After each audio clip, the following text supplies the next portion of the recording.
And you have to believe it when you see it, because that's the thing too. You'll see these reasons to be happy, but then you'll say they're not big enough. So they cancel each other out. Let's do this. Let's take it one step further. If you want to be your own devil's advocate, cool, be your own devil's advocate. Just take it another step further. Here's a reason to be happy. It's not a big enough reason. Yeah, but at least it's there.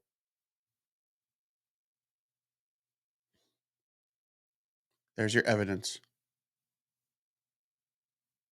It exists. It's so small, but it's there. Out of context sex joke. There we go. Humor is a defense mechanism. Man, this went way deeper than I anticipated when I was just writing out the outline on this remarkable 2024 is going to be a good fucking year. What the hell's going on out here? All right. Welcome back again, everybody, to another episode of Fueled by Spite. As always, I am your host, Dr. James Taylor, the host with the most, because I said so. So, how'd the first week of the year treat you? How'd you do? I did good. Did really good. Got a lot done. Felt accomplished. Took some positive steps in the right direction. And sat down to write the episode that you're about to hear. And it's every time, what am I going to talk about? What do I want to share? What do I want people to get from this? And so I've got a list of, some are episode titles, some are episode ideas, some are just thought flashes. It is a running list of things that pop into my head, like, ooh, I want to talk about that one day. Or that's a funny thing to say. I wonder if I could set up an episode around that. Today, I don't know where the thought came from. I feel it's appropriate for this time of year. It feels like it's something my wife would say, but it was, I like your happiness. Where'd you get it? And this is a wonderful, hell, it's a wonderful topic. One, because people, generally speaking, you ever notice that people don't like to be happy? As Kermit sips his tea with accoutrement. We're doing I was able to take part in a training recently, and part of the training was to exemplify a personality type that you are not. I mean, you could be familiar with it, but it is not your personality type. I was given the personality type of being emotional, being overly emotional. So I say it was a good start to the year. It was a good first week.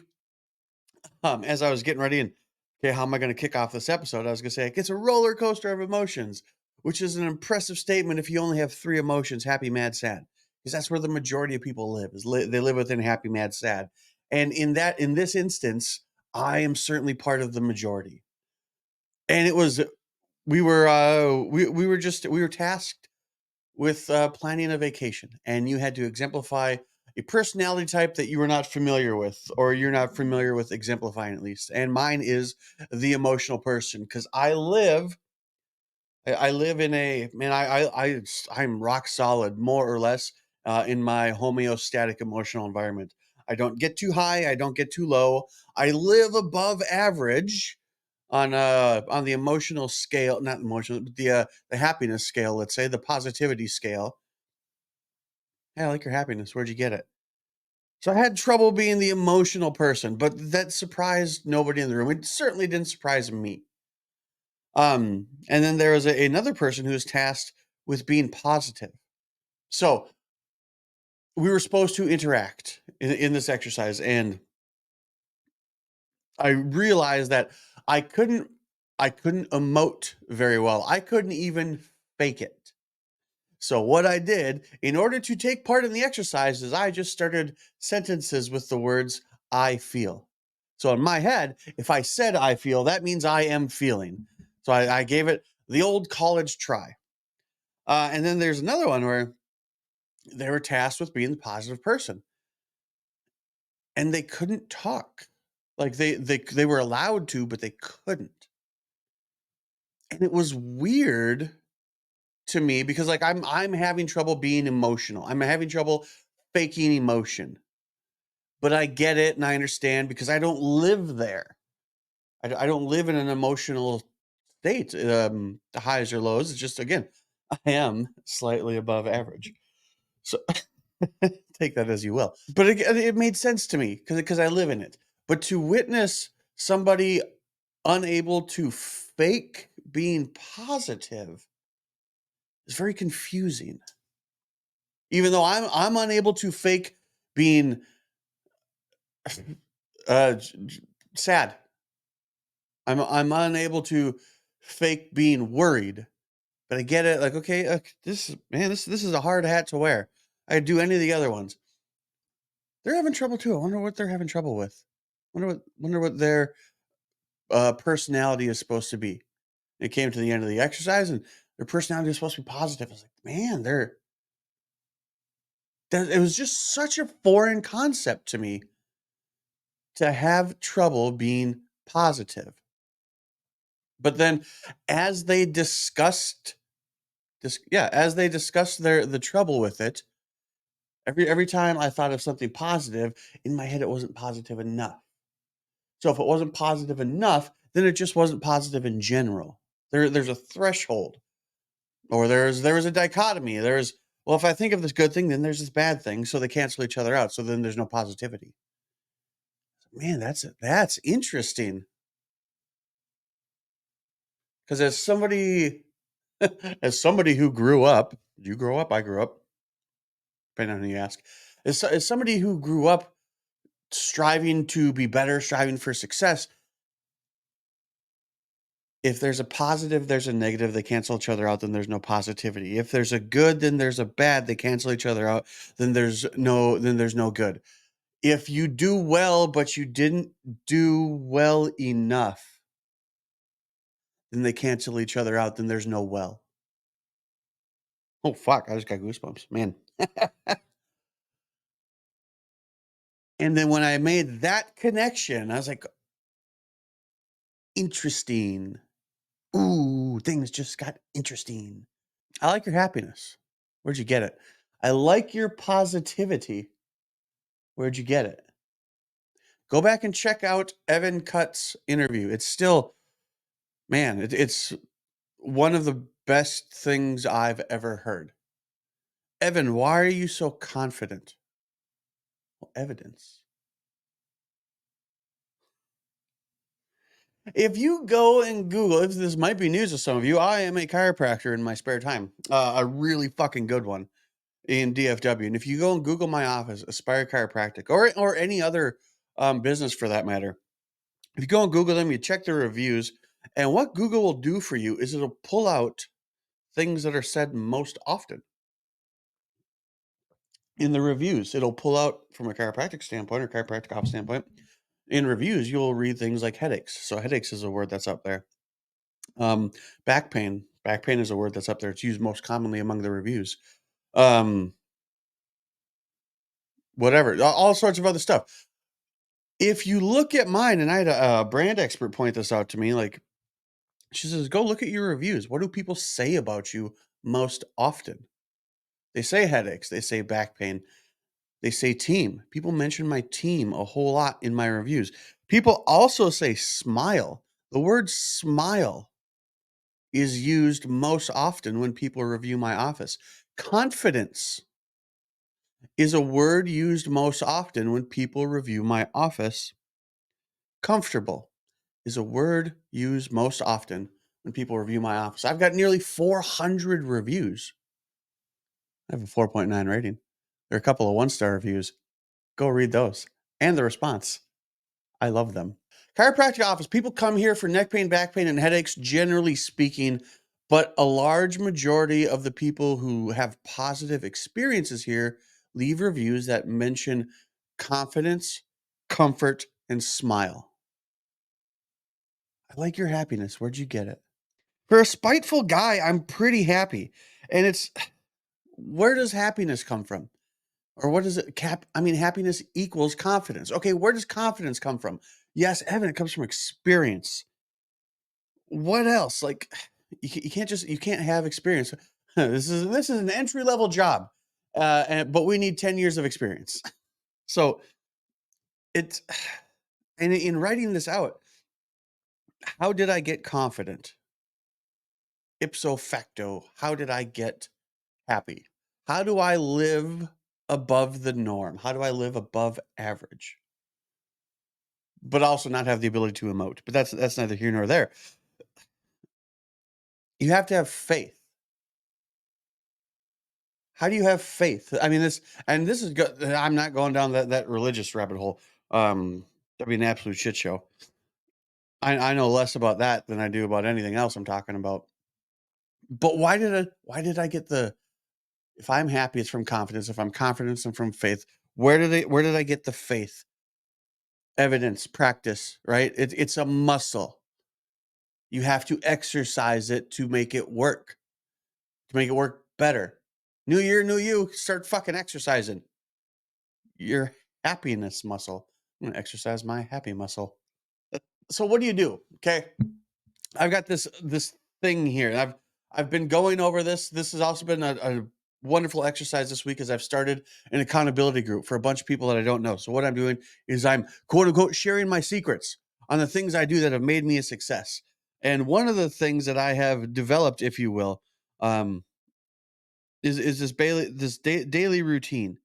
And going back to confidence, right? If I do well, but I didn't do well enough, then they cancel each other out. This was hey, how'd the ball game go today, son?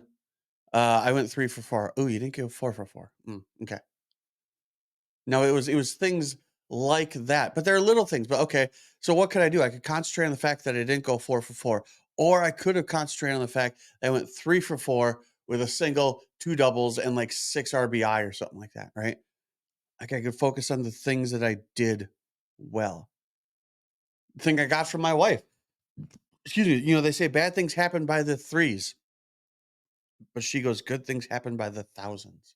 But we focus on the threes. We focus on the threes, then we're not living in that air of confidence, that aura of happiness, that aura of comfort. We're focusing on the threes. We're ignoring the thousands. We're ignoring the evidence that happiness exists, that joy exists, because we're focused on the threes. Evan, how did you become so confident? Evidence. He focused on the wins. And something tells me he really had to start small. And it tells me that because I had to start small. Let's go back just to the start of the office, to the start of my chiropractic office. Coach at the time was like, we want to race to 100 people a week as fast as we can. We want to do it within 3 months or less. Took me over a year to get to 100 people a week. And I was in an environment where I was told, expected to hit it 100 people a week in 3 months, in 90 days. Took me 15 months. I was a really good student in high school. Uh, top top third easily, probably even better than that. In high school, I took college courses. My senior year, I'd go to high school a couple days a week, and then I would go to uh, college a couple days a week. It was really smart. It was really good. I went to college, and I wasn't anymore. I wasn't. I was a small fish in a big pond. So then, good things happen by the threes. Bad things happen by threes. Good things happen by the thousands. I started to ignore the good things. I started to ignore the evidence. Fast forward, chiropractic school, same kind of thing. I was in the middle. Then we get into practice. 100 visits a week in 90 days. I did it. What's 15 months? I started to ignore the thousands. I started to see the threes. I stopped exercising the muscle. Now, I don't know what it is that triggered me to exercise it. Yes, I do. This has come up in a previous episode. Here it is. What did I do? I literally fucking exercised it. In a previous episode, I talk about a notebook I have that is full of affirmations, and I wrote them down every single day. Man, this episode writes itself.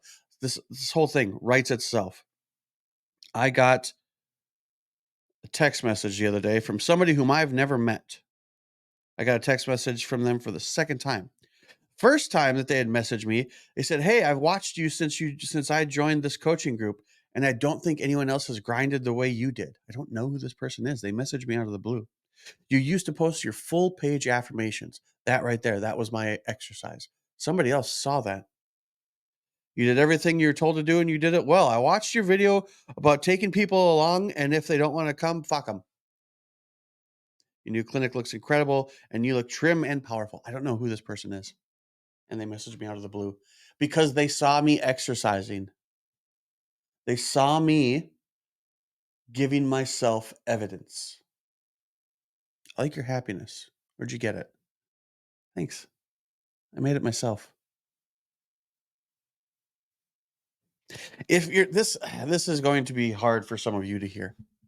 If you're not happy, it's your fault. Period. If you're not happy, it's your fault. I made my happiness my fucking self. Now, there were certainly people around who helped keep me in the lane, in line. Hell, a random text message like this from a stranger telling you did a good job. That's cool. It's really cool.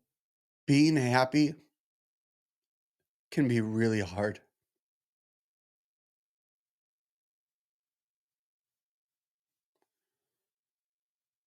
but it's so much better than the alternative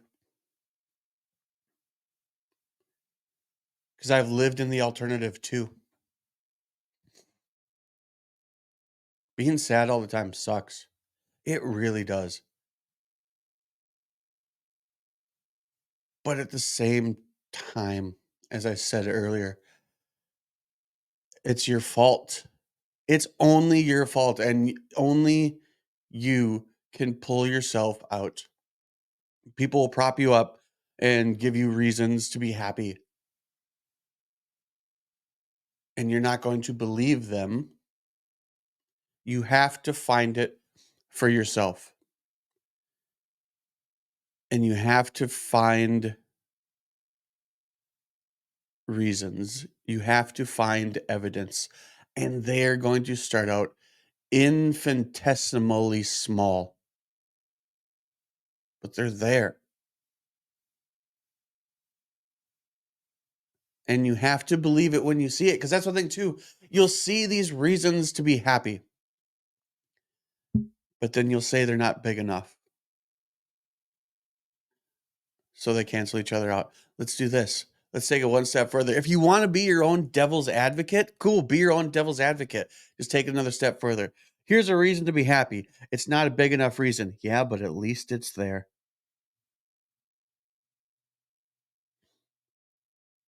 There's your evidence. It exists. It's so small, but it's there. Out of context sex joke. There we go. Humor is a defense mechanism. Man, this went way deeper than I anticipated when I was just writing out the outline on this remarkable 2024 is going to be a good fucking year. As always, everyone like, share, subscribe. There's a bunch of stuff we just went over in here. And there's a bunch of stuff that we just went over that people aren't necessarily aware of. They're not informed of. Well, at least now you're no longer uninformed. You'll learn more here by accident than elsewhere by design. I shit you not. Like, share, subscribe, follow, tell your friends. To the strangers messaging me, I appreciate it. To the haters messaging me, I haven't had one of those in a while. Maybe I'm due. I appreciate you too. Thanks, everyone. We'll see you on the next one.